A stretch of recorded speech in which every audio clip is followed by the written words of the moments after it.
ఏది విశ్వాసముతో నువ్వు అడిగినప్పుడు దేవుడు తన కార్యాన్ని చేయగలడు. ఇక్కడ చూసినట్లయితే మరి మార్కు సువార్త దేవుని యొక్క వాక్యములో కనుక చూసినట్లయితే మార్కు సువార్త బైబిల్లో చూస్తే మార్కు సువార్త 10వ అధ్యాయం 46వ వచనం నుంచి చదువుతుందండి. 46 గనక చూస్తే మనకు చక్కటి విషయం మనకు అర్థమవుతుంది. వారు ఎరుకో పట్టణమునకు వచ్చిరి. ఆయన తన శిష్యులతోనూ బహుజన సమూహంతోనూ ఎరుకో నుండి బయలుదేరి వచ్చుచుండగా తీమై కుమారుడకు భర్తమైన గుడ్డి భిక్షకుడు త్రోవ పక్కన కూర్చుండెను. ఈయన నజరేయుడగు యేసు అని వాడు విని, దావీదు కుమారుడా యేసు నన్ను కరుణింపుమని కేకలు వేయ మొదలు పెట్టెను. అంటే భర్తమే అనే ఈ గుడ్డివాడు ఒక స్థలమును అడుక్కుంటూ ఉన్నప్పుడు ఆ స్థలము గుండా ఎరుకో ప్రాంతము గుండా యేసు అటుగా వెళుతున్నట్టుగా జరిగినట్టుగా చూస్తున్నాం. ఇది విన్న ఆ వ్యక్తి తీమై కుమారుడైన ఈ భర్తలోమైన ఈ భిక్షకుడు దేవుని యొక్క వాక్యం అంటుంది, నన్ను కరుణించుమని కేకలు వేయ మొదలు పెట్టినట్టుగా ఇక్కడ చూస్తున్నాం. నిజమే, ఇతను అడుగుతున్నాడు. ఊరుకుండు మన అనేకులు వాడిని గద్దించిరి, కానీ వాడు దావీదు కుమారుడా నన్ను కరుణించుమని మరి ఎక్కువ కేకలు వేస్తారంట. నిజమే, మన ప్రభు కనికరము గలవాడు. మరి ఎక్కువగా కేకలు వేస్తారంట. వారు ఊరుకుండమని చెప్పిన కొలది ఇతను గట్టిగా కేకలు వేస్తారంట. అప్పుడు యేసు నిలిచి వాని పిలువుడని చెప్పగా వారు ఆ గుడ్డి వాని పిలిచి ధైర్యం తెచ్చుకున్నాము, ఆయన నిన్ను పిలుచుచున్నాడని లెమ్మని వానితో చెప్పిరి.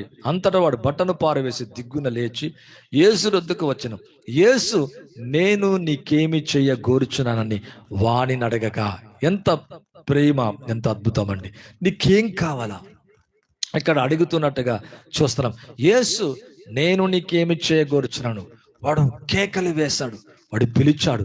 ఒకవేళ అలా కేకలు వేయకుండా అలా పిలవకుండా మామూలుగా నిశ్శబ్దంగా కనుక ఉండేది ఉంటే యేసే అటుగా వెళ్ళిపోయి ఉండేవాడు. కానీ ఇక్కడ చూస్తే వాడు బిగ్గరగా కేకలు వేస్తూ ఎవరని తెలుసుకుని నజరేయుడగు యేసు అని తెలుసుకొని వాడు గట్టిగా కేకలు వేసినట్లుగా చూస్తున్నాం. దేవునికి వాక్యం అంటుంది, యేసు ఆ కేకలు విన్నాడు, ఆర్తనాదం విన్నాడు, ఆ కన్నీరు చూచాడు, ఆ వేదన ఆ దుఃఖాన్ని చూచి యేసు నిలిచిపోయాడు, అక్కడ ఆగిపోయాడు. ఏ రోజు నీ హృదయంలో ఉన్న ఆర్తనాదాన్ని దేవుడు వినబోతున్నాడు. నీ మనసులో ఉన్న బాధ చూడబోతున్నాడు. నీ హృదయ కన్నీరు దేవుడు చూస్తున్నాడు. నీ దిగులు, నీ చింత, నీ భయం, నీ వేదన, మరలా అంటున్నా నీ ప్రతి బాధ యేసేకు తెలుసు. కానీ యేసే అట్టుగా వెళుతూ ఇక్కడ ఆగలే. కానీ వాడెప్పుడైతే పిలిచాడో, వాడెప్పుడైతే కేకలు వేశాడో, విశ్వాసముతో ఎప్పుడైతే వాడు అలా చేశాడో యేసు ప్రభు వెంటనే ఆగిపోయినట్టుగా చూస్తున్నాం. ఈరోజు అటువంటి కార్యాన్ని నీకును చేయబోతున్నాడు. నీవును విశ్వాసముతో కనుక అడిగినట్లయితే, విశ్వాసముతో కనుక వెతికినట్లయితే, విశ్వాసముతో కనుక పిలిచినట్లయితే, విశ్వాసముతో కనుక నీవును కేకలు వేస్తే పిలిచి అంటున్నాడు, నేను నీకేమి చేయగోరుచున్నానని తిరిగి వాణ్ణి అడుగుతాడు, నీకేం చేయాలా? ఈ వ్యక్తి అడుగుతున్నాడు, అయ్యా పిలిచాడు, పిలిచింది అడగడానికి, వెంటనే అడుగుతున్నాడు, నీకేం చేయాలా అన్నప్పుడు వాడు అంటున్నాడు కదా, అయ్యా దృష్టి కలుగునట్లుగా, అయ్యా బోధకుడా దృష్టి కలిగినట్లుగా నాకు దయచేయమని ఆయనతో చెప్పాను. అందుకు యేసు వెళ్ళుము, నీ విశ్వాసం నిన్ను స్వస్థపరచను. వెంటనే వాడు త్రోవన ఆయన వెంటనే అవను వెంట చూపు పొంది వెళ్ళినట్టుగా బైబిల్లో చూస్తున్నాం. అందుకు యేసు అంటున్నాడు, నీ వెళ్ళుము, నీ విశ్వాసం నిన్ను స్వస్థపరచను. ఈరోజు నువ్వు అడిగే ప్రతి దాన్ని దేవుడు నీకు ఇవ్వాలని కోరుకుంటాడు. ఇక్కడ తీమై కుమారుడైన ఈ భర్తమైన గుడ్డి భిక్షకుడు అడిగాడు. యేసు ప్రభువు అంటాడు, నేను నీకు ఏమి చేయగోరుతున్నాను. వాడు వెంటనే అంటాడు కదా, దృష్టి కలుగునట్లుగా, అవును దృష్టి కలుగునట్లుగా, స్వస్థపడినట్లుగా నాకు సహాయం చేయి. వాడిని స్వస్థపరచనంట. ఆత్మీయ దృష్టిని కూడా దేవుడు నీకు తెరుచును గాక. నీ శరీరమైన మరి రుగ్మతను కూడా యేసే స్వస్థపరచును గాక. నువ్వు అడిగే దాన్ని ప్రభు నీకు ఇచ్చును గాక. నీ హృదయ వేదన తొలగించును గాక. ఒకవేళ ఈ వ్యక్తి వలె నువ్వు కేకలు వేస్తున్నావా, అవును హృదయంలో వేదన పడుతున్నావా, మనసులో వేదన పడుతున్నావా, ప్రవచిస్తుందండి యేసు నామములో ఈ హృదయ కేక యేసే వింటున్నాడు. మీ మనసులో ఉన్న కేక యేసే వింటున్నాడు. మీ కన్నీరు ప్రభు చూస్తున్నాడు. నీవును చూపు పొంది వెళ్ళిన భర్తమయ్యేలాగా దేవుని కార్యాన్ని పొంది నీ స్థలాన్ని దాటి వెళ్ళబోతున్నావు. అనగా నీ ఇంటిలోనే, నువ్వు ఉంటున్న స్థలములోనే, నువ్వు వింటుండగానే, ఇప్పుడు ఈ కార్యము చూస్తుండగానే దేవుని యొక్క హస్తం, బలమైన హస్త తాకిడి జరగబోతుంది. ఓ, ఎంత అద్భుతమైన కార్యం అండి. అవును, ప్రభుని అడిగినప్పుడు ఆయన ఇచ్చే దేవుడు అండి. అడుగుడి, అందుకే అంటున్నాడు, వెదుకుడి, తట్టుడి, తీయబడును, అడుగు ప్రతి వాడు పొందునంట. మీ సంతోషం పరిపూర్ణమగునట్లు అడగండి. మాటి మాటికి ఒక స్నేహితుని అడిగినట్లుగా అడగమని దేవుని యొక్క వాక్యం అంటుంది. ఏ మాత్రం సందేహము లేకుండా విశ్వాసముతో ఎప్పుడైతే అడగటం ప్రారంభిస్తావో పరలోకం తెరవబడుతుంది, దూతలు పనిచేయటం ప్రారంభిస్తాయి, దేవుని యొక్క శక్తి విడుదలవటం చూస్తావు. ఆయన యందు నీ యందు ఆయన మాటలు ఉండి ప్రభుని అడిగినప్పుడు కార్యాన్ని చూడగలం. ఇదే లూకా సువార్త 18వ అధ్యాయాన్ని కనుక చూసినట్లయితే దేవుని యొక్క వాక్యంలో మనందరికీ బాగా తెలుసండి. వారు విసుకక నిత్యం ప్రార్థన చేయుచుండవలెనని అనటకు ఆయన వారితో ఒక ఉపమానం చెప్పిండట. దేవునికి భయపడకయు, మనుషులు లక్ష్య పెట్టకయుండు. ఒక న్యాయాధిపతి పట్టణంలో ఉండెను. ఆ పట్టణంలో ఒక విధవరాలు ఉండెను. ఆమె అతని యొద్దకు తరచుగా వచ్చి నా ప్రతివాదికి నాకు న్యాయం తీర్చమని అడుగుచు వచ్చానంట. ఏమడుగుతుంది? ఒక న్యాయాధిపతిని అడుగుతుంది. అతడు ఎటువంటి న్యాయాధిపతి అంటే అన్యాయస్తుడంట. అతడు భయపడ్డంట, దేవునికి భయపడ్డు, మనుషులను లెక్క చేయని న్యాయాధిపతి. అతడు కొంతకాలం ఒప్పకపోయానంట. అవును, మనుషులు ఒకవేళ అడిగితే ఒప్పకపోవచ్చు, ఇవ్వకపోవచ్చు, జరగకపోవచ్చు, ఒకవేళ జరగవచ్చు. కానీ దేవునికి వాక్యం అంటుంది ఇక్కడ అన్యాయస్తుడైన ఆ న్యాయాధిపతిని కొంతకాలం ఒప్పకపోయినంట. అంటే అతను న్యాయం తీర్చలేదంట. తర్వాత అతడు నేను దేవునికి భయపడకయు, మనుషులను లక్ష్య పెట్టకయు నిన్నను ఈ విధవరాలు నన్ను తొందర పెట్టుచున్నది గనక ఆమె మాటి మాటికి వచ్చి గోచాడకుండానట్లు. అంటే మాటి మాటికి ఏం చేస్తుందంటే గోచాడుతుందంట. నీ భర్త కొరకు నువ్వు గోచాడుతున్నావా? నీ పిల్లల కొరకు, నీ కుటుంబం కొరకు? ఉదయకాలం ఒక సహోదరి మరి మేము ప్రార్థిస్తున్న సమయంలో ఆ తల్లి ఎంతగానో తన భర్త కొరకు గోజాడుతుంది. అయ్యా, నా భర్తకు ఒక మంచి ఉద్యోగం రావాలా, అనేక దినాన్ని జరుగుతుంది, నమ్ముతున్నా ఆ కార్యము దేవుడు జరిగిస్తాడు. ఎందుకంటే అవును, మనుషుని కాదు గోజాడిది, మనుషుని దగ్గర కాదు కన్నీళ్ళు కార్చేది, మనుషుని దగ్గర విజ్ఞాపన చేస్తే అడుగుతలేదు. ఒకవేళ మనుషులు అడిగితే హృదయంలో నచ్చుకోవచ్చు, మనసులో బాధపడవచ్చు, పైకి నవ్వుతూ ఉండవచ్చేమో, కానీ మరి మనుషుని అడిగి మనం ఫెయిల్డ్ అవ్వచ్చేమో, కానీ దేవుని అడిగి ఎక్కడ కూడా మిస్ అవటం, ఫెయిల్డ్ అవటం అనగా ఓటమి అవటం అనేది ఉండదు. ఈ విధవరాలు అంటుంది నన్ను తొందర పెట్టుచున్నది అన్యాయస్తుడైన న్యాయాధిపతి అంటున్నాడు. ఏమైగా నన్ను తొందర పెట్టకుండా మాటి మాటికి వచ్చి గోజాడకుండానట్లు ఆమెకు న్యాయము తీర్చునని తనలో తాను అనుకున్నాడంట.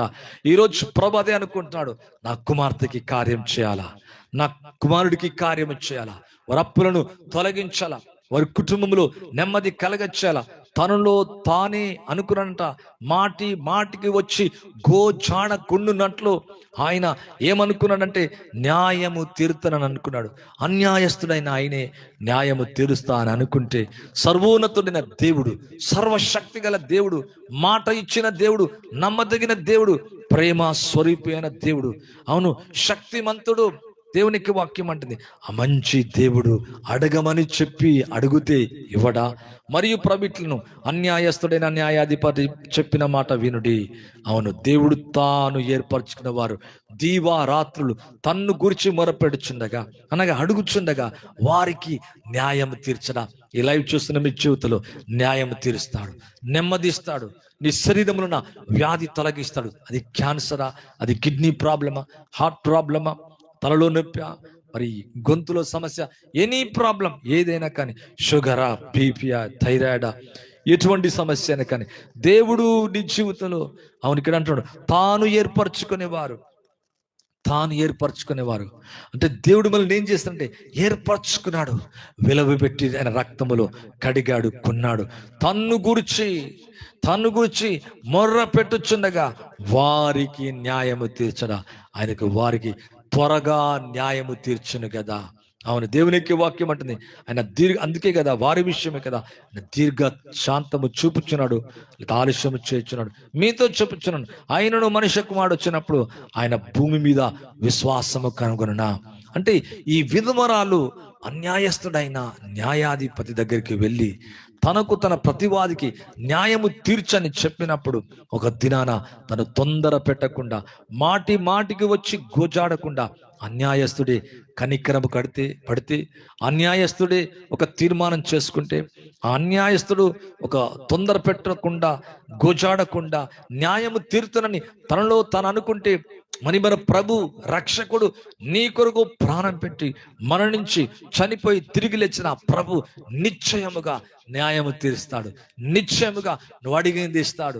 నిశ్చయముగా నువ్వు అడిగింది పొందగలవు. యేసు నామములో ప్రవచిస్తున్నా, దేన్ని అడుగుతున్నావో నీ అప్పు సమస్య పూర్తిగా తొలగిపోనుగాక, నీ ఆర్థిక ఇబ్బందులు తొలగిపోనుగాక, మీకు నెమ్మది కలుగునుగాక, నీ చేతిలో మిగిలేంత ఆశీర్వాదం ఇచ్చునుగాక, సొంత గృహం ఇచ్చునుగాక, నీ పిల్లల తరాన్ని దేవుడు దీవించునుగాక. ప్రతి శాపగ్రస్తమైంది, ప్రతి భయం, ప్రతి వ్యాధి, ప్రతి శోధన, ప్రతి విధమైన నీ జీవితంలో ఎదుర్కొంటున్న సమస్య నీ నుంచి నజరేయుడగు యేసు క్రీస్తు నామములో ఇప్పుడే తొలగిపోనుగాక, యేసు నామములో తొలగిపోనుగాక. అవును, ప్రతి మంచి దాన్ని ప్రభు నీకు నాకు ఇవ్వగలడాయన. ఈ విధవరాలికి అన్యాయస్తుడే న్యాయము చేసినట్లయితే సర్వోన్నతుడైన దేవుడు నిశ్చయముగా దేవుడు దయచేయగల దేవుడు. ఇక్కడ ఆదికాండం 18వ అధ్యాయాన్ని గనక చూసినట్లయితే దేవుని యొక్క వాక్యములో 28వ వచనాన్ని గనక చూస్తే, 10 మంది నీతిమంతులు ఒకవేళ 5 తక్కువైతే, అబ్రహాం అడుగుతున్నాడు, సొదొమ గొమొర్రాలు కాలిపోయే టైంలో లోతు అక్కడున్నాడు, తన తమ్ముడు యొక్క సహోదరుడు అక్కడ ఉన్నట్టుగా దేవుని యొక్క వాక్యంలో చూస్తున్నాం. ఒకవేళ 5 తక్కువైతే, 5 తక్కువైనందున ఆ పట్టణం అంతయు నాశనం చేయదు అని మరలా అడిగాను. అందుకని అక్కడ 45 నాకు కనబడేనా నాశనం చేయను. అతడు ఇంకా ఆయనతో మాట్లాడచ్చు. ఒకవేళ అక్కడ 40 మందియే కనబడితేమో అన్నప్పుడు ఆయన ఆ 40 బట్టి నాశనం చేయక ఎందునని చెప్పగా, అతడు ప్రభా కోపపడిన ఎడల నేను మాట్లాడదను. ఒకవేళ అక్కడ 30 మంది కనబడితే, ఒకవేళ అక్కడ 10 మంది కనబడితే అప్పుడు అంటున్నాడు ప్రభు, అంటున్నాడు నాకు అలా కనబడిన నాశనము చేయనన్ను. అందుకు ఇదిగో ప్రభుతో తెగించుదని. ఒకవేళ అక్కడ 20 మంది కనబడతారేమో అన్నప్పుడు ఆయన ఆ 20 మందిని బట్టి నాశనం ఇచ్చాను. ఇలా తగ్గించుకుంటూ అతను ఇంకా కోపపడినలా నేను ఇంకొక మారే మాట్లాడదును. ఒకవేళ 10 మంది కనబడతారేమో అప్పుడు ఆయన ఆ 10 మందిని బట్టి నాశనము చేయక ఉందన్నాను. అనగా లోతు కొరకు అడుగుతున్నాడు. సొదొమ గొమొర్రాలు నాశనము చేయటప్పుడు దేవుని తీక్షణమైన కోపం ఆ స్థలం మీదకి రాబోయేటప్పుడు తప్పించబడ్డానికి తను అడిగిన దాన్ని దేవుడు కాదనకుండా మరి లోతు కుటుంబాన్ని విడిపించి రక్షించినట్లుగా ఇక్కడ చూస్తున్నాం. లోతు భార్య వెనుక తిరిగి స్తంభం అయిపోయింది, కానీ లోతు ఇంటి వారందరినీ కూడా రక్షించాలనుకున్నాడు. మరి అబ్రహాము దేవునితో నడిచేదాన్ని బట్టి, విశ్వాసాన్ని బట్టి, ఆయన కృపను బట్టి లోతుక ఇంటినంతని కూడా రక్షించకోరినట్లుగా చూస్తున్నాం. ఈ లైవ్ ద్వారా మరలా అంటున్నా, ప్రభుని అడిగినప్పుడు ఆయన కార్యములు చేసే దేవుడు. దేవుని యొక్క వాక్యములో ఇదే ఆది కాండం 25వ అధ్యాయంలో కనుక చూస్తే 30వ వచనంలో ఒక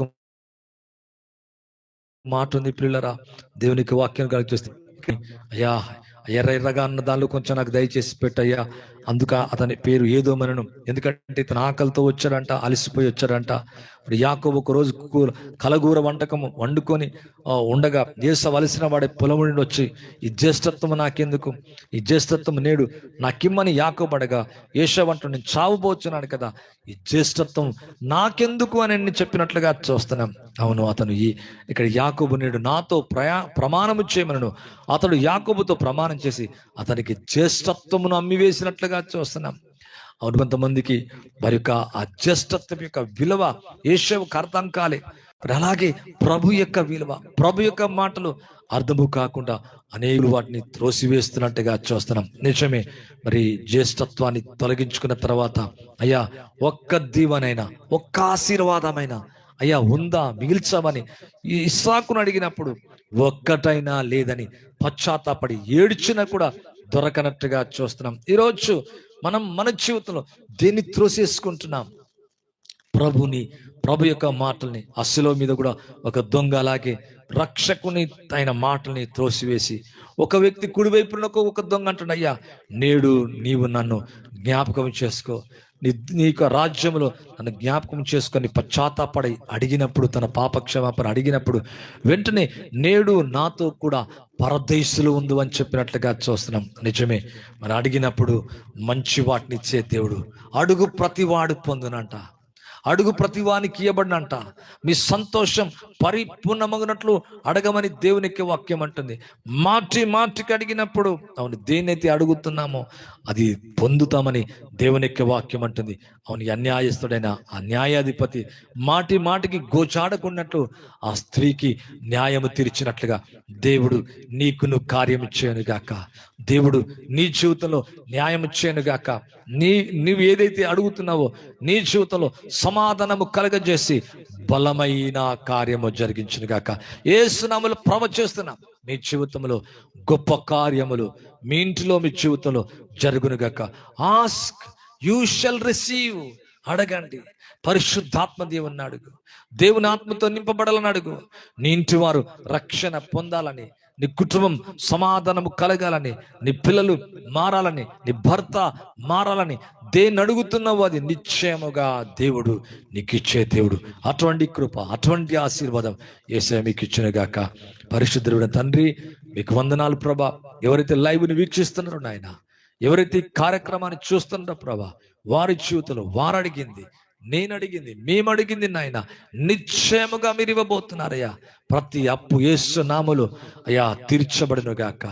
దానికి కావలసిన సామర్థ్యము దయచండి, me favour దయచండి, me favour దయచండి, me favour దయచండి అయ్యా. మీ దయ, మీ కరుణ, మీ కటాక్షము మాకు, నాకు, మా అందరికీ దయచేస్తున్నందుకు స్తోత్రాలు. ప్రతి సమస్య వేడిపోనుగాక, ప్రతి వ్యాధి తొలగిపోనుగాక, వారి జీవితంలో శాంతి సమాధానం కలుగునుగాక, నెమ్మది కలుగునుగాక. బలమైన మీ కార్యములు జరిగించి మహిమను ఘనతను మీరు మాత్రం పొందమని యేసుక్రీస్తు నామములో అడిగి వేడుకుంటున్నాను తండ్రి. Amen and amen. Thank you అండి. God bless you all. Praise the Lord. ప్రభు మిమ్మును మీ కుటుంబాన్ని సమృద్ధిగా దీవించి ఆశీర్వదించునుగాక. లైక్ చేయండి, షేర్ చేయండి, సబ్స్క్రైబ్ చేయండి. అవును, వేరే వారికి తెలియచేయండి. ప్రతిరోజు వచ్చే లైవ్లో మనమందరం కలుద్దాం. అంతవరకు ప్రభు మిమ్మును మీ కుటుంబాన్ని దీవించి ఆశీర్వదించునుగాక. Thank you. God bless you all. Praise the lord.